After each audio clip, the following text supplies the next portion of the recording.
Alright, so let's move forward to the notion of conservative forces, or actually this is something that we will retrieve. We will see that a conservative force is given by a gradient vector field and vice versa.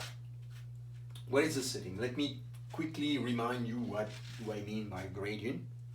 So if you take a function, a scalar function defined on the plane or the three-dimensional space, always have an approach which is taken from the space or from three-dimensional space or from the plane. I mean, choose which one you prefer, it doesn't really matter.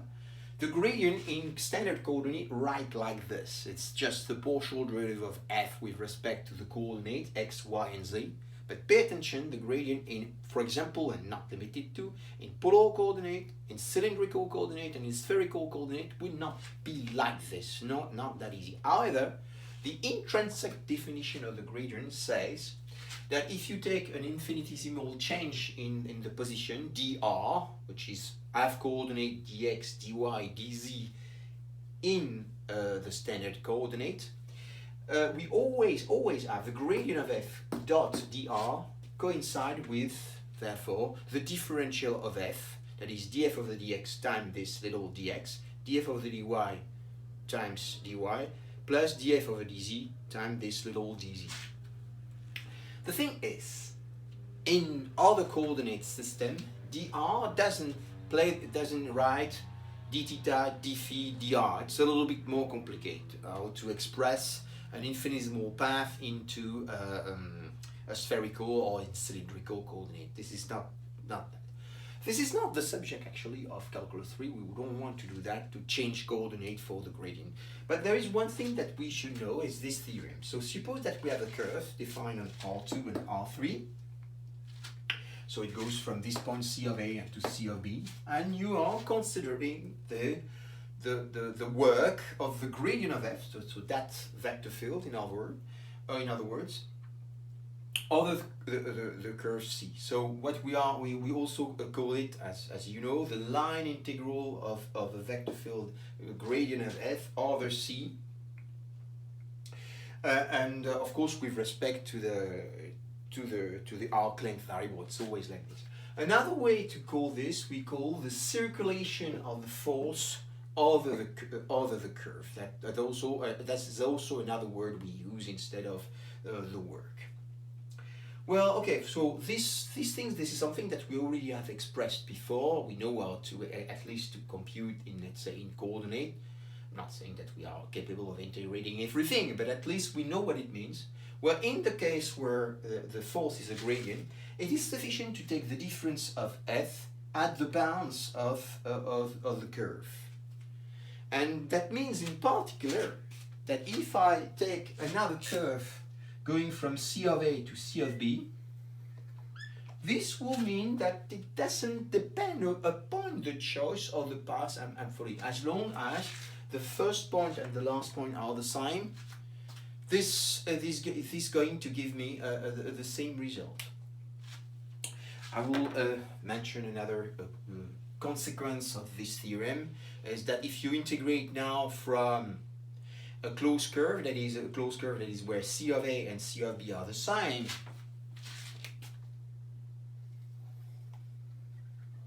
well then in that case you see that this formula tells you it's equal to 0. Right.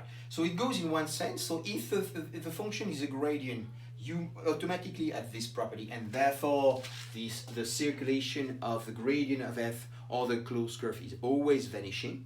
But it also is, and it also says that this doesn't depend upon the choice of the path you are taking from C of A and C of B, but it's also going in the reverse direction.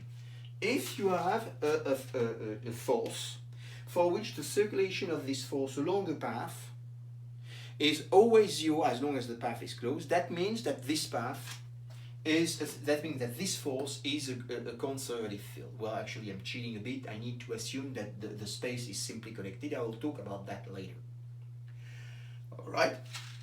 Same thing, if the space is nice enough, that is simply connected, the circulation of the gradient of a function doesn't depend on the choice of the path you are taking. But let's say before talking about simply collecting things, let me first of all give a proof of this theorem, which is not very hard indeed. So let me erase on the top.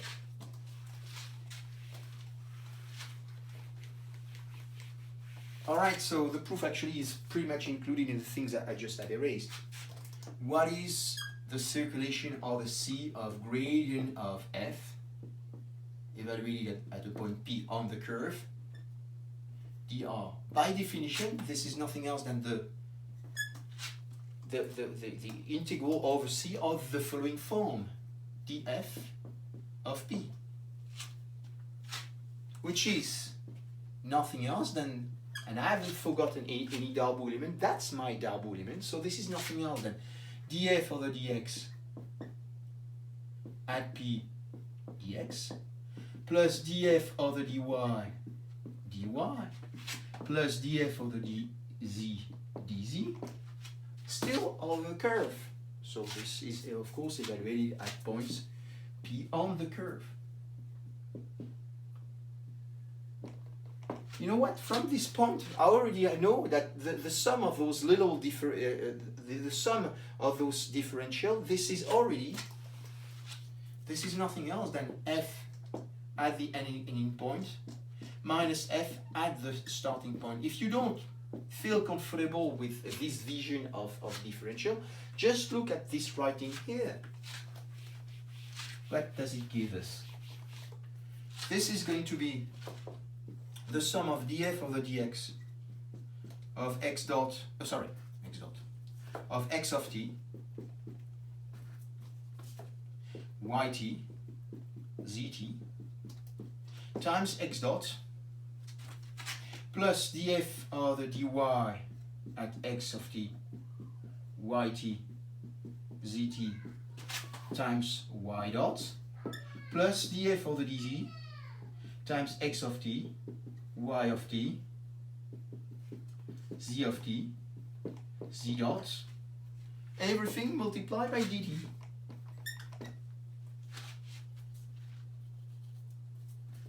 But this guy, this integrand here, this huge integrand, is nothing else than f composed with the parameterization c of t, for which I differentiate with respect to t.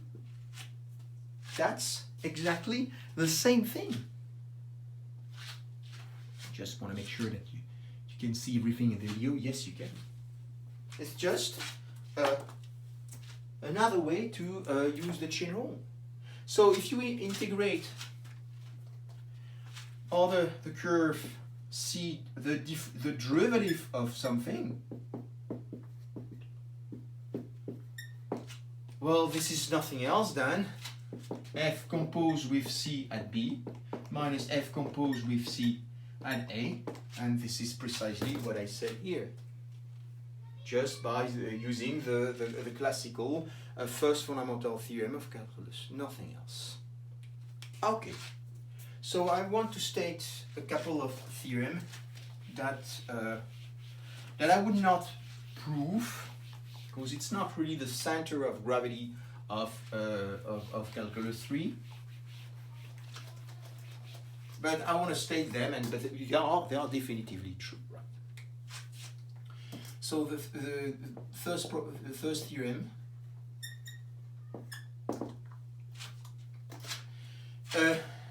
suppose that you have a force, a vector field or a force, and you compute its circulation over a curve, right? And as I said, if this doesn't depend upon the choice upon the curve, if for C prime such that C of B equals C prime of B, C of A equals C prime of A, this is the same, then the force is conservative. That is, it goes in the other direction.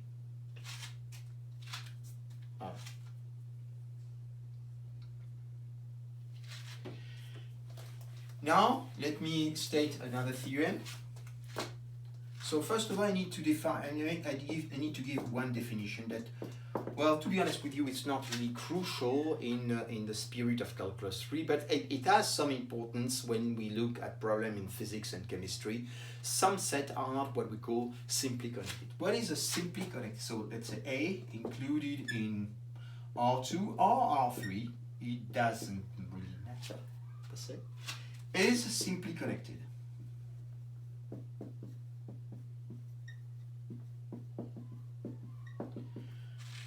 So let me start by a set in R2, first of all. A set in, is simply connected if for all closed curve C such that I will formulate it differently, sorry. If all closed curve, actually this is also true in if all closed curve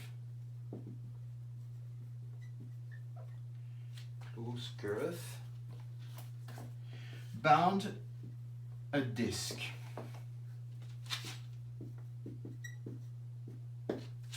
What do I mean by this? Let's look at an example in R2. Say you take a rectangle and let's take a closed curve in this rectangle. This is my domain. I claim that this curve bounds a domain which is essentially the same as a disk. So everybody in the domain, so in other words, the curve bounds a set which is completely included in the domain. So I prefer to say this. So if all closed curve bounds a domain included in A, that's much better. You may say, well, is it possible that we won't find that? Yes, it is. Take the same rectangle, and it doesn't need to be bounded, and remove a point from this rectangle. So I'm considering the set of points which are, say, for example, but not restricted to, the unit cube, -1, 1, -1, 1, and you remove the origin. Well, if I take a curve like this curve will bound a domain completely including in the square. No problem. Yes, that's all right. But it's not the case for every curve. Look at a curve like that. Let's say the circle centered at 0 and of radius 1/2. Well, I can't say that everybody is included in the domain. No. You see, here we have removed a point. So this set is not simply connected. And the same thing works in R3. For example, if I consider this thing, take R3 for which I've removed the z-axis. I can take many closed curves, but there's one closed curve I can choose, for example, surrounding the z-axis. This curve is a closed curve, but you see I can take any disk I want.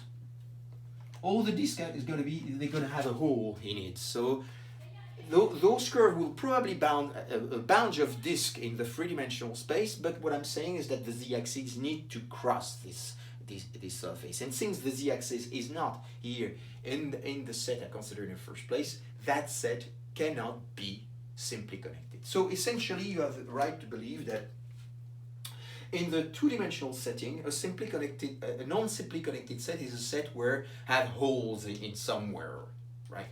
Another non-simply connected set is just an annulus, right? The set of points on the plane such that the radius is between 1 and 2, for instance. Yeah, you see here I can take closed curve like this. And this is a closed curve, right? But it doesn't bound a disk because you see there is this which is removed from the set. All right. So I need to say something like that.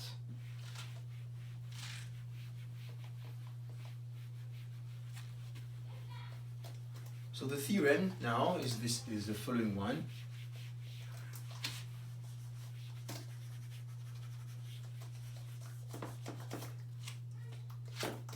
So I need first of all so this is a theorem which is going to be first of all stated in R2.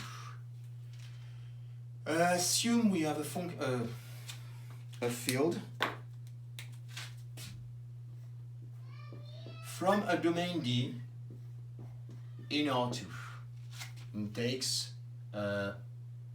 so takes in range, of course, in the tangent space of R2.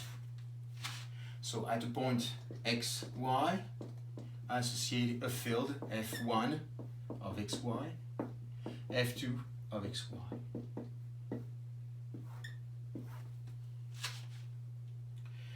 Alright, so there is a first part of the theorem which does not depend upon the choice of D. It's going to be true everywhere.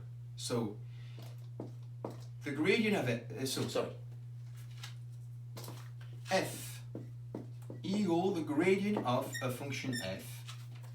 That will imply that the partial derivative of f1 with respect to y coincide at any point xy coincide with the gradient of f2 with respect to x at xy. Right? This theorem is true for whatever the domain D should be. Now, pay attention. We have the reversity fD is fD is simply connected. So I should say this. The reverse is true only if fD is simply connected.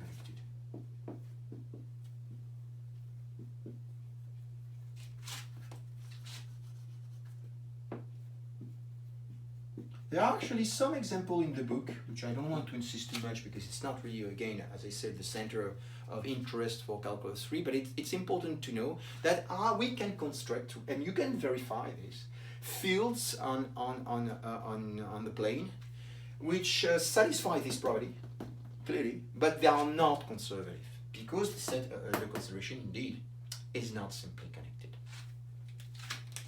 So here, let me prove this theorem. So the only thing I will show is I will show this in that direction. I would not be able. I don't have enough material to show the other part here. Anyway, this is definitively. I will also state in a minute the theorem in the three-dimensional space, and the proof is pretty much the same. So proof.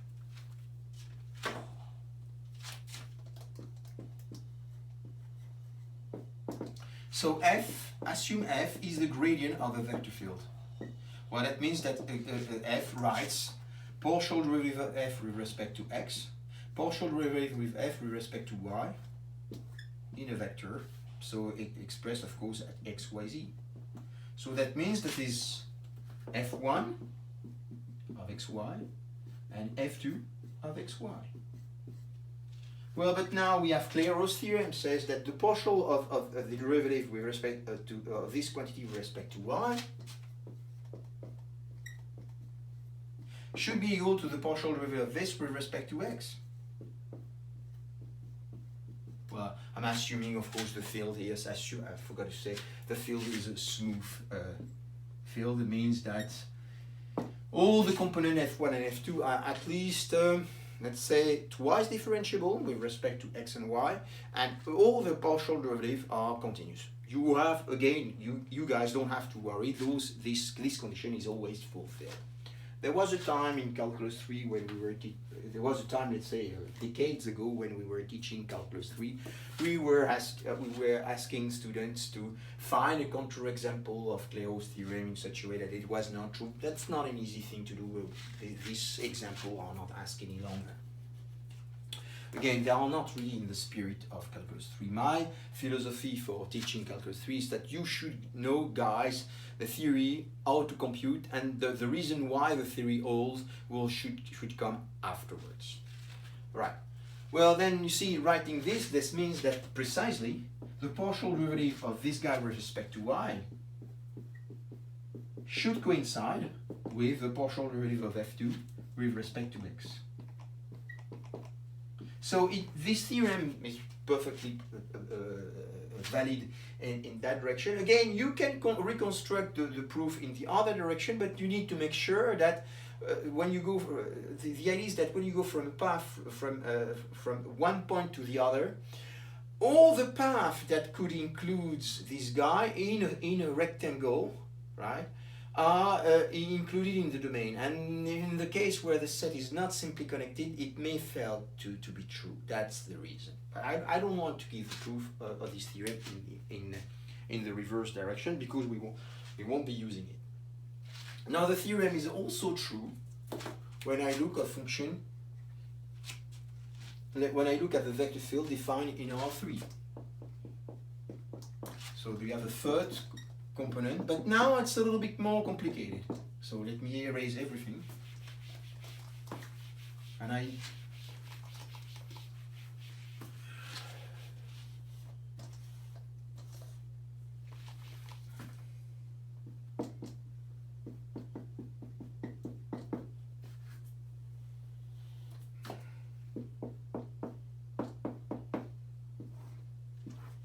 so the theorem goes like this. Assume that f is equal to the gradient of the function. Then I claim that what we have is the curl of capital F. This is the vector which I'm going to define in a minute, is identically equal to 0. All right. So here, for this to be, for being a gradient, it needs to be df over dx, df over dy, df over dz, of course expressed at a point x, y, z. Now, what is the curl? Let me give you the definition of the curl now. For any function, vector field f1, curl of f equal partial derivative of f, so how does it work? Partial derivative of f3 with respect to y minus partial derivative of f2 with respect to z, partial derivative of f2 with respect to x, minus partial derivative of f1 with respect to y, and in the middle what we have partial derivative of f1 with respect to z minus partial derivative of f3 with respect to x. That's what the curl stands for. All right. Why the curl should be identically equal to 0 in the case where f is the gradient of f? Because yet again, for Clairaut's theorem, you have df over dx, d over dz, which is d over dz times f1, should be equal to d over dx, df over dz, thanks to Clairaut's theorem, but that guy is equal to d over f3 divided by dx. So it just shows that that component here is vanishing. Well, you can change x by y, and then here in this case you got f2. If you change x by y, you got this. And this tells me that the partial derivative of f2 with respect to z equal the df3 over dy. But this tells me that this component is u. Now finally you can change z by x. That is the partial derivative of f2 with respect to x. But this should be the partial derivative of f1 with respect to y. And this tells me that the last component this time is vanishing.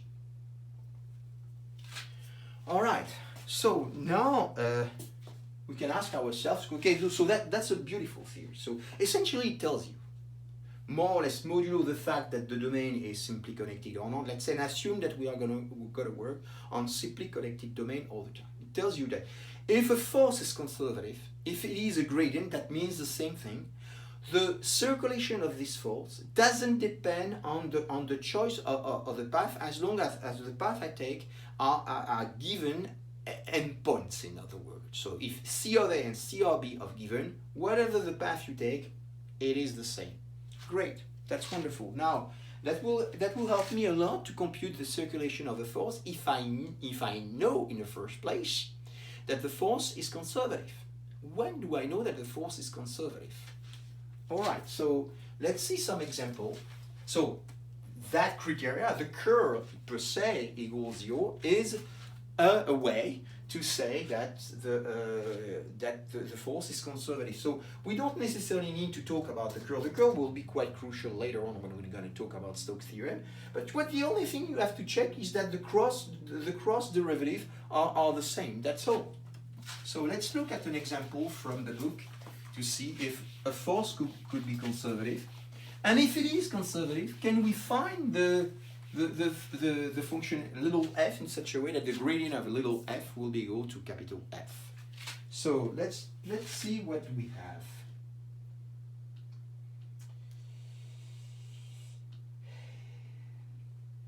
Yeah, so let's look at the example number 5. I have this force. Example number 5.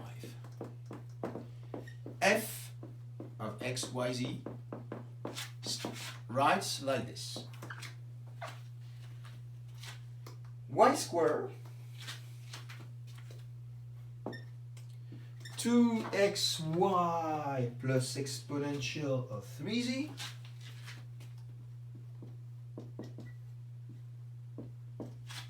and finally 3y exponential of 3z.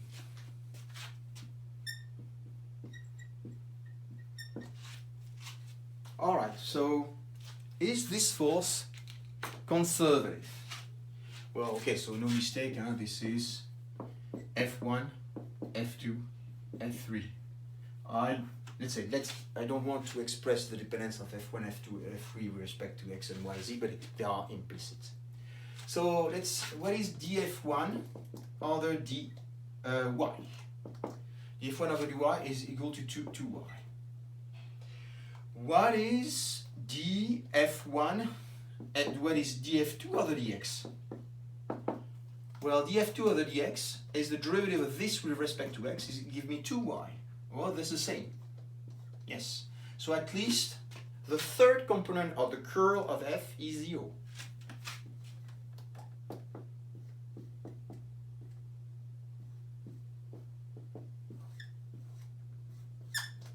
Now let's look at the partial derivative of this with respect to z. Well, of course, this is 0. And what is the partial derivative of this quantity with respect to x? Well, this is also 0. It doesn't depend upon x. So this means that the component of the curl and the second component is also 0. Now finally, let's look at that component.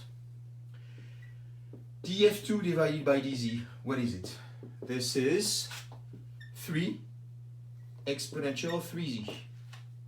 What is df3 divided by dy? Well, this is again 3 exponential 3z.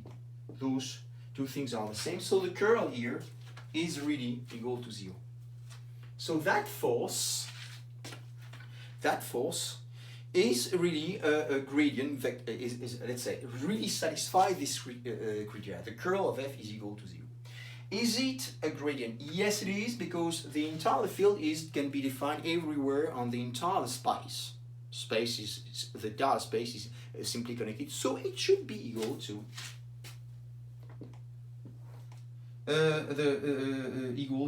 df over dx, df over dy, and df over dz. Now this is something that if you have followed differential equation 1, you have seen that already. If not, well, you will learn something. How do we get f from this expression? Let me show you how we're going to get f from this example. You start by any line you want. Any line you want. Let's say the first one. It tells me df over dx. Again, I don't specify the dependence of x and y, but they do implicitly equal y squared. What does it mean? This means that if after I consider a function f that after differentiation with respect to x, I got y squared. Why don't I integrate with respect to x? It tells me then therefore f of xyz equal an antiderivative of this. Well, xy squared. Yes, but here you have to pay attention. If you integrate partially with respect to x, you need to add a constant of integration. A constant of integration, which is not a true constant, because if you differentiate with respect to x, that constant should be vanishing. So this means that it could be a function that depends not on x, but on y and z. Y and z. And that's here, from now I need to specify all the dependence of all the quantity. But g does not depend upon x. Observe one thing, that I haven't cheated you. When you differentiate this guy with respect to x, you got y squared. So this format is the most general antiderivative of this guy with respect to x. So don't confuse let's say a total derivative with respect to one variable and partial derivative. So when you integrate, this does not act the same way. When you integrate a function that depends upon one variable, your antiderivative is always defined up to a constant. Here, when we integrate partially with respect to a variable, your partial derivative is defined up to a constant, in bracket, constant that is a function that depends upon all the other variables. Now, well, but the good news is that I have some information about f of x. Let's go further. I know that df of the dy is equal to this, and I should get some information about z now. df of the dy is equal to that expression, definitively, because I said that it's a gradient vector field. But it's also equal to the partial derivative of this bit with respect to y. And I get 2xy coming from this bit, plus dg other dy at yz. So from this equality, you see that you got this equality. And it tells you that dg other dy at yz equal exponential of 3z. Can I get, so let me erase this bit here and rewrite this elsewhere.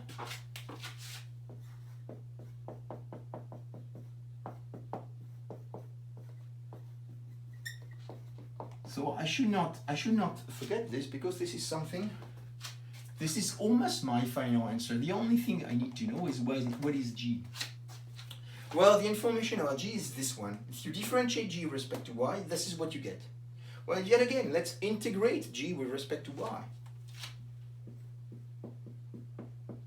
It's going to be an antiderivative of this with respect to y exponential 3z, but plus, again, a constant that doesn't depend upon x, doesn't depend upon y, but may depend upon z, because I haven't differentiated anything with respect to z, so I'm calling it h of z. Observe that if you differentiate this expression with respect to y, this is what you get. And this is the most general antiderivative of that expression with respect to y. All right, so now that's an additional information on g of y. So let me update this information here. Y exponential of 3z plus a function h of z. And the only thing I need to know is what is h of z. Well, I'm going to get this by looking at the last component. df over dz is equal to what? 3y exponential of 3z from this information. But it's also equal to the partial derivative of f with respect to z based upon the information I have over there. So this goes in the bin when you differentiate with respect to z, and then these give you that. 3y exponential of 3z plus, now you can say the partial derivative of h with respect to z, h prime of z, because h doesn't depend upon any other variable. And this is the equation you end up with, and that's going to tell you what h should be. It tells you that h prime equals 0, and h is any constant of your choice. So you can say, now you have a true constant in your of integration. And you can verify that if you look at the gradient of this function, this is what you're going to get.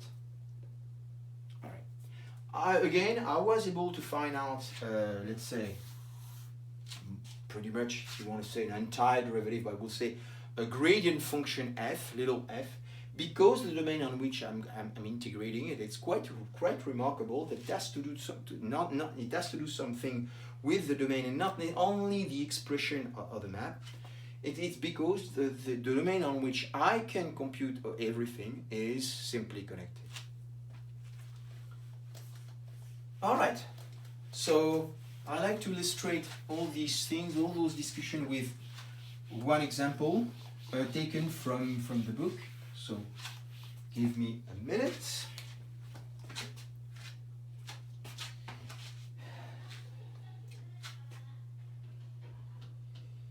So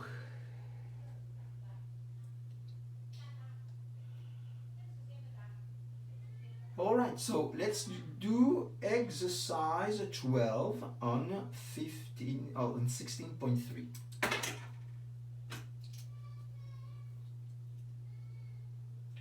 We have the following curve.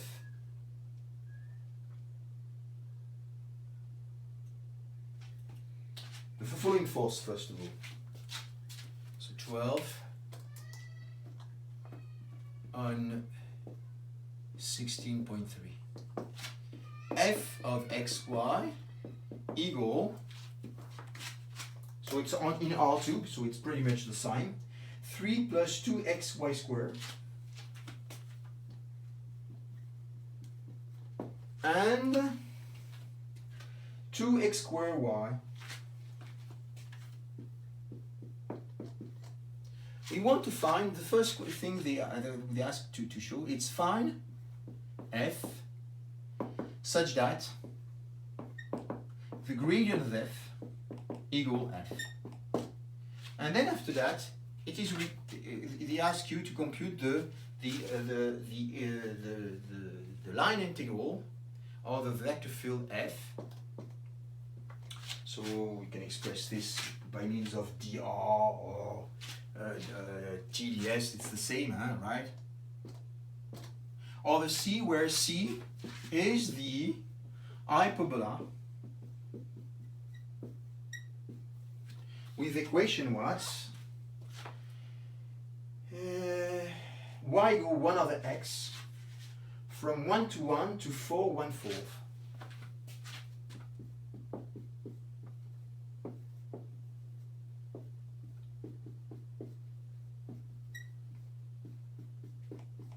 So in other words, we are looking at the curve which is parameterized not by t but by x, so x equal x if you want, and y depends upon x, and that's what we have. But are we going to compute this completely? No. Just interrupt by an incident. Sorry guys. So let's go back to what I was saying. The only thing we need to find out is this little f, and once we have this little f, we'll know that the answer is nothing else than f at the ending point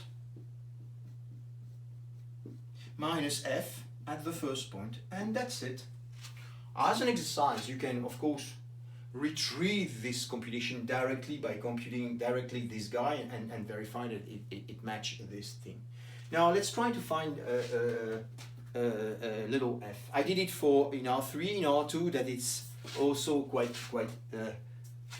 this is even easier. We just have two things to compute.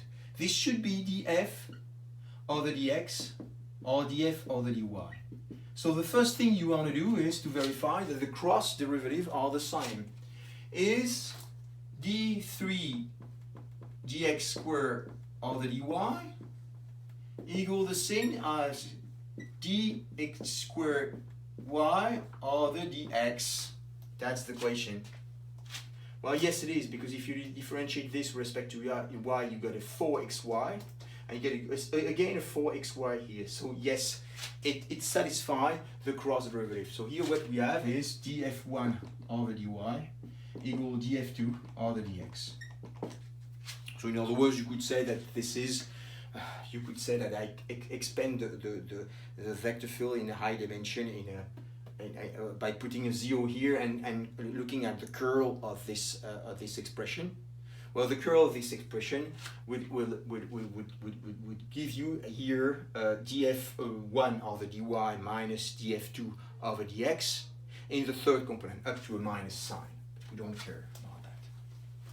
But let's use the criteria we have here, and we know that f is conservative, so such f should exist, because this force exists on the entire plane, so we don't have to consider a set which is simply connected at all. All right, so let's try to find f from the very few space we have. We don't need much. So we know that df over dx is equal to 3 plus 2xy squared. Well, this would mean that well, I don't need this guy here. I don't need this anymore because, as I said, the only point would matter. So this is the only thing I need to remember. I claim that f of xy is therefore the most general antiderivative for this guy. So if you, with respect to x, so I need to integrate with respect to x. You see that you got 3x plus x squared, y squared, plus a constant, but the constant which depends only on y this time, h of y. And now I said that df over dy, which is equal to that guy, which should be equal to, well, you differentiate with respect to y, but you get 2x squared y plus h prime of y. So here what you get as this equation, you get h prime of y equals 0. So that means that h is a constant. Since you will have to take f, the difference between f at those 2 points, doesn't matter which constant you take. So you can take the constant equal the one you want. So I'm going to take h equals 0, and this is going to be f of x. Please verify that if you compute df over dx, you get this. df over dy, partial, you get that. And now you just need to compute the difference of f between those bounds. So you get 3 times 4 plus 4 times square times 1 square, whatever this number is, minus 3 times 1 plus 1 square times 1 square. And well, I'll let you compute the rest. This is something that should not be so hard. Now exercise, what you can do is verify by hand that if you look at the circulation of f, so that is, if you look at the sum from, so what is it? From x equal 1 to x equal 4 of 3, so 3 plus 2x squared y dx plus 2x squared y dy along, so it should be, I should say more specifically, on the curve, so y equal 1 over x and x equal 1 up to x equal 4. If you replace, in other words, if you replace, so if you replace x by x, y by 1 over x here, dx is dx, dy will be minus 1 over x squared dx, you retrieve exactly the same result. I leave this as an exercise. But what you should retrieve, you should retrieve a sound of bell that tells you exactly the same thing, that you should retrieve an entire derivative of x that from this expression, because y would be replaced by 1 over x. You see, so you're going to get 3 plus 2x dx plus, plus 2x squared times y. So I forgot here, so it's a y squared, sorry. So you got here 3 plus 2 divided by x dx, which is easy to integrate, plus 2 x squared times 1 over x, so plus 2x, but dy, what is dy? Is minus 1 over x squared, so plus, again, 2 divided by x with a minus sign. So actually I claim that those two terms will cancel out, so it's actually easy to compute. I let this task as an exercise, and I've of course updated the syllabus appropriately for a while now, and please try to do the exercise assigned in section 16.3. They are as difficult as they are right now on this board. No, nothing more, nothing less. In the next video, we're going to move forward to talking about more complicated things.